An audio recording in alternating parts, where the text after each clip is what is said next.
Hey, good morning, everyone. Happy Friday. So today I'm going to talk about another cool feature in 2026 in Civil 3D 2026 is the model viewer.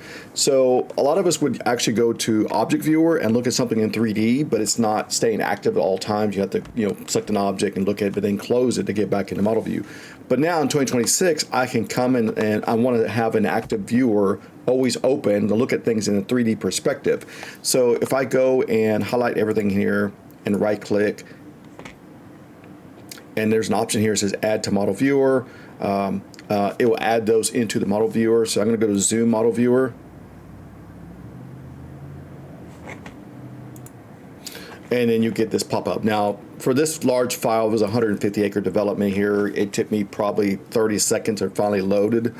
So you get this active kind of a pop-up, and now I can look at this model while I'm designing. So here I have all my dry utilities, as you can see, and storm and water, pressure network system in here. There's a big project I worked on in California. I can orbit, pan. It's very smooth. Just it reminds me of InverWorks. So, and then you can save this image out and take some still images or rendering. So really cool. I do like this tool. It's a really nice tool. This is in 2026. So now when you're doing corridors too, so if you had a corridor, so let's go open a corridor. Let me think of one that I've done. I'm going to close this out. This is a big file, but let me see if I can find a corridor project that I was working on for a client real quick.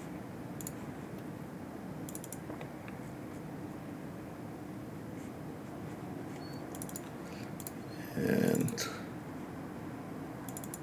I think I have one in here, and we'll see how the corridors look. So this one's only 15 megabytes. Okay.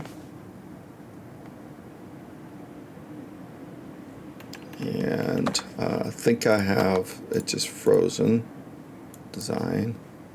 There we go. And now if I select this and right click and say, let's see, add to model viewer. Okay. There it is. Okay, that one came up pretty fast, right? There we go. So this is our corridor. Okay, so pretty cool, good way to look at your model while you're designing. So I just want to show you this cool little feature that's included in Civil 3D 2026. All right, thanks for watching, and stay tuned for our next update.